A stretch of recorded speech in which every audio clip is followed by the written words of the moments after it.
Hi hello ಎಲ್ಲರಿಗೂ ನಮಸ್ಕಾರ. ಇವತ್ತಿನ ವಿಡಿಯೋದಲ್ಲಿ ತುಂಬಾನೇ ಸಿಂಪಲ್ ಆಗಿರುವಂಥ, ತುಂಬ ಸ್ಪೈಸಿ ಆಗಿರುವಂಥ ಸೌತೆಕಾಯಿ ಚಾಟ್ಸ್ ಮಾಡೋದನ್ನ ತೋರಿಸ್ಕೊಡ್ತಾ ಇದ್ದೀನಿ. ಇದನ್ನ ಮಾಡ್ಕೊಳ್ಳೋದು ತುಂಬಾನೇ ಸುಲಭ, ತುಂಬಾನೇ ಚೆನ್ನಾಗಿರುತ್ತೆ. ಸಂಜೆ ಟೈಮು ಯಾರಾದರೂ ಏನಾದರೂ ತಿನ್ನೋದಕ್ಕೆ ಬೇಕು ಅಂತ ಕೇಳಿದಾಗ ಆರಾಮಾಗಿ ಇದನ್ನು ಮನೆಯಲ್ಲಿ ಮಾಡ್ಕೊಳ್ಬೋದು. ಇದ್ರ ಟೇಸ್ಟ್ ಕೂಡ ಅಷ್ಟೇ ಅಮೇಝಿಂಗ್ ಆಗಿ ಇರುತ್ತೆ. ಕಡಿಮೆ ಪದಾರ್ಥಗಳನ್ನ ಬಳಸ್ಕೊಂಡು ಕಡಿಮೆ ಸಮಯದಲ್ಲಿ ಇಷ್ಟು ಟೇಸ್ಟಿಯಾಗಿರುವಂಥ ಹಾಗೆ ಸ್ಪೈಸಿ ಆಗಿರುವಂಥ ಸೌತೆಕಾಯಿ ಚಾಟ್ಸ್ನ ಮಾಡ್ಕೋಬೋದಾ ಅಂದರೆ ಖಂಡಿತ ಮಾಡ್ಕೋಬೋದು. ಸೊ ಇನ್ನೂ ಯಾರೆಲ್ಲ ನನ್ನ ಚಾನಲ್‌ನ ಸಬ್ಸ್ಕ್ರೈಬ್ ಮಾಡ್ಕೊಳ್ದೆ ನೋಡ್ತಾ ಇದ್ದೀರಾ, ಬೇಗ ಬೇಗ ಹೋಗಿ ಸಬ್ಸ್ಕ್ರೈಬ್ ಮಾಡ್ಕೊಳ್ಳಿ. ಹಾಗೆ ಪಕ್ಕದಲ್ಲಿರುವಂತಹ ಬೆಲ್ ಬಟನ್ ಕೂಡ ಕ್ಲಿಕ್ ಮಾಡಿ. ಸೊ ಬನ್ನಿ ಶುರು ಮಾಡೋಣ. ನಾನಿಲ್ಲಿ 2 ಎಳಸು ಸೌತೆಕಾಯಿನ ತಗೊಂಡಿದ್ದೀನಿ. ಆದಷ್ಟು ಎಳಸಿರುವಂಥ ಸೌತೆಕಾಯಿನ ತಗೊಳ್ಳಿ. ಬಲ್ತಿರುವಂಥ ಸೌತೆಕಾಯಿನ ತಗೊಂಡ್ರೆ ಚಾಟ್ಸ್‌ಗೆ ತುಂಬಾನೇ ಚೆನ್ನಾಗಿ ಬರೋದಿಲ್ಲ.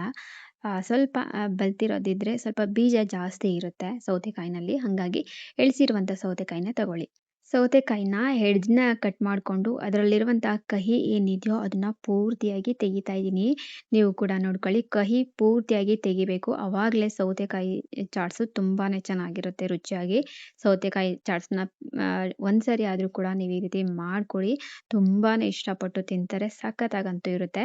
ಸೌತೆಕಾಯಿನ ಸುಮ್ಮನೆ ಹಾಗೆ ಕಟ್ ಮಾಡಿಕೊಂಡು ತಿನ್ನೋದಕ್ಕಿಂತ ಈ ರೀತಿ ಮಾಡಿಕೊಂಡು ತಿಂದರೆ ತುಂಬಾನೇ ರುಚಿಯಾಗಿ ಇರುತ್ತೆ. ಮತ್ತೆ ಕೂಡ ಕೇಳಿ ಮಾಡಿಸ್ಕೊಂಡು ತಿಂತಾರೆ. ಅಷ್ಟು ಚೆನ್ನಾಗಿರುತ್ತೆ ಈ ಸೌತೆಕಾಯಿ ಚಾಟ್ಸು. ಸೊ ಈ ರೀತಿ ನಾನು ಎಳನ್ನ ಕಟ್ ಮಾಡಿಕೊಂಡು ಕಹಿ ಕೂಡ ತೆಗೆದು ಅದಾದಮೇಲೆ ನಾನು ಸಿಪ್ಪೆ ಕೂಡ ತೆಗಿತಾ ಇದ್ದೀನಿ. ನೀವು ಬೇಕಿದ್ರೆ ಸಿಪ್ಪೆ ಸಹಿತನೇ ಹಾಕೋಬೋದು. ಬಟ್ ನನಗೆ ಅಷ್ಟೊಂದು ಇಷ್ಟ ಆಗಲ್ಲ. ಹಂಗಾಗಿ ನಾನಿಲ್ಲಿ ಸಿಪ್ಪೆ ಕೂಡ ತೆಗಿತಾ ಇದ್ದೀನಿ. ಸಿಪ್ಪೆ ಕೂಡ ತೆಗೆದು ಇದನ್ನು ನೀಟಾಗಿ ತೊಳ್ಕೊಂಡು ಇದನ್ನು ಕಟ್ ಮಾಡ್ಕೋಬೇಕು. ಸಣ್ಣ ಸಣ್ಣ ಪೀಸ್ಗಳಾಗಿ ಇದನ್ನು ಕಟ್ ಮಾಡ್ಕೋತಾ ಇದ್ದೀನಿ. ಒಂದು ಬೌಲ್‌ನ ತಗೊಂಡು ಅದಕ್ಕೆ ಕಟ್ ಮಾಡ್ಕೊಳ್ಳಿ. ಮಿಕ್ಸಿಂಗು ಕೂಡ ನಿಮಗೆ ಹೆಲ್ಪ್ ಆಗುತ್ತೆ. ಇದೇ ಬೌಲ್‌ನಲ್ಲಿ ನಾನು ಕಟ್ ಮಾಡಿಕೊಂಡು ಇದನ್ನು ಎತ್ತಿಟ್ಕೋತಾ ಇದ್ದೀನಿ. ಆದಷ್ಟು ಚಿಕ್ಕ ಚಿಕ್ಕ ಸೈಜ್‌ನಲ್ಲೇ ಸೌತೆಕಾಯಿನ ಕಟ್ ಮಾಡ್ಕೊಳ್ಳಿ. ತುಂಬ ದಪ್ಪದಾದರೆ ಚೆನ್ನಾಗಿರಲ್ಲ. ಟೇಸ್ಟ್ ಕೂಡ ಅಷ್ಟೊಂದೇನಂತ ಅನ್ಸಲ್ಲ. ಬಟ್ ಸಣ್ಣ ಸಣ್ಣದಾಗಿ ಕಟ್ ಮಾಡ್ಕೊಂಡಾಗ ಎಲ್ಲ ಪೀಸಸ್‌ಗೂ ಕೂಡ ನಾವು ಹಾಕುವಂಥ ಇಂಗ್ರೀಡಿಯೆಂಟ್ಸು ತುಂಬಾನೇ ಚೆನ್ನಾಗಿ ಹೊಂದ್ಕೊಂಡಾಗ ತುಂಬಾನೇ ಟೇಸ್ಟಿಯಾಗಿರುತ್ತೆ. ಹಾಗಾಗಿ ನಾನು ಈ ಸೈಜ್‌ನಲ್ಲಿ ಸಣ್ಣ ಸಣ್ಣದಾಗಿ ಕಟ್ ಮಾಡ್ಕೋತಾ ಇದ್ದೀನಿ. ನಾನಿವಾಗ ಇಷ್ಟನ್ನು ಕೂಡ 2 ಸೌತೆಕಾಯಿನೂ ಕೂಡ ಪೂರ್ತಿಯಾಗಿ ಸಣ್ಣ ಸಣ್ಣದಾಗಿ ಕಟ್ ಮಾಡಿಕೊಂಡು ಬೌಲ್‌ಗೆ ಸೇರಿಸ್ಕೊಂಡಿದ್ದೀನಿ. ಇವಾಗ ಇದು ಪೂರ್ತಿಯಾಗಿ ರೆಡಿಯಾಗಿದೆ. ಇವಾಗ ಇದನ್ನು ಪಕ್ಕಕ್ಕೆ ಎತ್ತಿಟ್ಕೊಳ್ಳೋಣ. ಅದನ್ನು ಪಕ್ಕಕ್ಕೆ ಎತ್ತಿಟ್ಕೊಂಡು ಮಿಕ್ಸಿ ಜಾರ್‌ನ ತಗೊಂಡು ಮಿಕ್ಸಿ ಜಾರಿಗೆ ನಾನಿಲ್ಲಿ ಅರ್ಧ ಹಿಡಿ ಆಗುವಷ್ಟು ಕೊತ್ತಂಬರಿ ಸೊಪ್ಪನ್ನ ತೊಳೆದು ಸೇರಿಸ್ಕೊತಾ ಇದ್ದೀನಿ. ನೀವು ಕೂಡ ತೊಳ್ಕೊಂಡು ಸೇರಿಸ್ಕೊಳ್ಳಿ. ನಿಮಗೆ ಜಾಸ್ತಿ ಬೇಕು ಅಂದರೂ ಕೂಡ ಸೇರಿಸ್ಕೊಳ್ಳಿ. ಹಾಗೆ ನಾನಿಲ್ಲಿ ಖಾರಕ್ಕೆ 3 ಹಸಿಮೆಣಸಿನಕಾಯಿನ ಸೇರಿಸ್ತಾ ಇದ್ದೀನಿ. ನೀವು ಖಾರ ಜಾಸ್ತಿ ತಿಂತೀನಿ ಅನ್ನೋ ಹಾಗಿದ್ರೆ ಜಾಸ್ತಿ ಸೇರಿಸ್ಕೊಳ್ಳಿ. ಇದಕ್ಕೆ ಯಾವುದೇ ರೀತಿಯಾದಂಥ ನೀರನ್ನ ಸೇರಿಸಬಾರ್ದು. ಹಾಗೆ ಇದನ್ನು ಗ್ರೈಂಡ್ ಮಾಡ್ಕೋಬೇಕು. ತುಂಬ ಪೂರ್ತಿಯಾಗಿ ನುಣ್ಣಗೆ ಗ್ರೈಂಡ್ ಮಾಡೋದಕ್ಕೆ ಹೋಗಬೇಡಿ. ಸ್ವಲ್ಪ ತರ್ತರಿಯಾಗಿ ರುಬ್ಕೊಳ್ಳಿ. ನಾನಿವಾಗ ರುಬ್ಕೊಂಡು ಎತ್ತಿಟ್ಕೊಂಡಿದ್ದೀನಿ. ನಾನಿವಾಗ ಇದನ್ನು ಸೌತೆಕಾಯಿ ಜೊತೆಗೆ ಮಿಕ್ಸ್ ಮಾಡ್ಕೊತಿದ್ದೀನಿ. ಈ ರೀತಿ ತರ್ತರಿಯಾಗಿ ರುಬ್ಕೊಳ್ಳೋದ್ರಿಂದ ರುಚಿ ಜಾಸ್ತಿ ಚೆನ್ನಾಗಿರುತ್ತೆ. ಹಾಕಿರುವಂಥ ಸೊಪ್ಪು ಹಾಗೆ ಮೆಣಸಿನಕಾಯಿ ಏನಿದೆಯೋ ಅದು ಬಾಯಿಗೆ ಸಿಕ್ಕಿದಾಗ ತುಂಬಾನೇ ರುಚಿ ಕೊಡುತ್ತೆ. ಹಾಗಾಗಿ ಇದನ್ನು ಸೇರಿಸ್ಕೊಂಡು ಇದನ್ನು ಚೆನ್ನಾಗಿ ಮಿಕ್ಸ್ ಮಾಡ್ಕೊತಾ ಇದ್ದೀನಿ.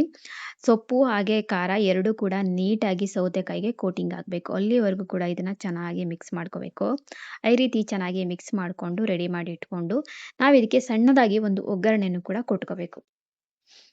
ಈ ರೀತಿ ನೀಟಾಗಿ ಮಿಕ್ಸ್ ಮಾಡ್ಕೋಬೇಕು. ನೀವು ನೋಡ್ತಾ ಇದ್ದೀರಾ ಅಲ್ವಾ ಎಷ್ಟು ಚೆನ್ನಾಗಿ ಕಲರ್‌ಫುಲ್ಲಾಗಿ ಕಾಣಿಸ್ತಾ ಇದೆ ಅಂತ.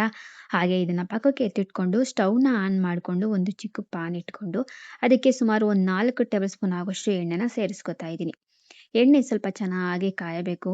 ಎಣ್ಣೆ ಸ್ವಲ್ಪ ಚೆನ್ನಾಗಿ ಬಿಸಿ ಆದಮೇಲೆ ನಾನಿಲ್ಲಿ 1/4 ಸ್ಪೂನ್ ಆಗುವಷ್ಟು ಸಾಸಿವೆನ ಸೇರಿಸ್ಕೊತಿದ್ದೀನಿ. ಸಾಸಿವೆ ನೀವು ಜಾಸ್ತಿ ಹಾಕಿದ್ರೂ ಕೂಡ ತುಂಬಾನೇ ಚೆನ್ನಾಗಿರುತ್ತೆ. ಸಾಸಿವೆನ ಸೇರಿಸ್ಕೊಂಡಿದ್ದೆಲ್ಲ ಆದಮೇಲೆ ಸಾಸಿವೆ ಎಣ್ಣೆಯಲ್ಲಿ ಸಿಡಿಯೋದಕ್ಕೆ ಶುರು ಮಾಡಬೇಕು. ಅಲ್ಲಿವರೆಗೂ ಕೂಡ ಬಿಟ್ಟು ಸಿಡಿಯೋದಕ್ಕೆ ಶುರು ಆದಮೇಲೆ ಇದನ್ನು ಸೌತೆಕಾಯಿ ಜೊತೆಗೆ ಸೇರಿಸ್ಕೋಬೇಕು. ಸಾಸಿವೆ ಚೆನ್ನಾಗಿ ಸಿಡಿದ್ಮೇ ಮಾತ್ರನೇ ಇದಕ್ಕೆ ತುಂಬಾನೇ ರುಚಿ ಕೊಡುತ್ತೆ. ಹಾಗಾಗಿ ನಾನಿಲ್ಲಿ ಸಾಸಿವೆ ಚೆನ್ನಾಗಿ ಸಿಡಿದ ಮೇಲೆ ಇದಕ್ಕೆ ಸೇರಿಸ್ಕೊತಾ ಇದ್ದೀನಿ. ಸಾಸಿವೆನ ಈ ರೀತಿ ಸಿಡಿಸಿ ಎಣ್ಣೆ ಜೊತೆನಲ್ಲಿ ಫ್ರೈ ಮಾಡಿಕೊಂಡು ಸೇರಿಸ್ಕೊಳ್ಳೋದ್ರಿಂದ ತುಂಬಾನೇ ರುಚಿ ಕೊಡುತ್ತೆ. ಹಾಗೆ ಇದಕ್ಕೆ ಸ್ವಲ್ಪ ರುಚಿಗೆ ತಕ್ಕಷ್ಟು ಉಪ್ಪನ್ನು ಕೂಡ ಸೇರಿಸ್ಕೊತಿದ್ದೀನಿ. ಇದನ್ನೆಲ್ಲ ಸೇರಿಸ್ಕೊಂಡಿದ್ದೆಲ್ಲ ಆದಮೇಲೆ ಇದನ್ನು ಚೆನ್ನಾಗಿ ಮಿಕ್ಸ್ ಮಾಡ್ಕೋಬೇಕು. ಹಾಕಿರುವಂಥ ಸಾಸಿವೆ ಪ್ರತಿಯೊಂದು ಪೀಸಸ್‌ಗೂ ಕೂಡ ಚೆನ್ನಾಗಿ ಅಂಟ್ಕೋಬೇಕು. ಅಲ್ಲಿವರೆಗೂ ಕೂಡ ಚೆನ್ನಾಗಿ ಮಿಕ್ಸ್ ಮಾಡ್ಕೊಳ್ಳಿ. ಪ್ರತಿಯೊಂದು ಬೈಟ್‌ಗೂ ಕೂಡ ಸಾಸಿವೆ ಸಿಕ್ಕಿದ್ರೆ ಆ ರುಚಿನೇ ಬೇರೆ, ಸಖತ್ತಾಗಂತೂ ಇರುತ್ತೆ.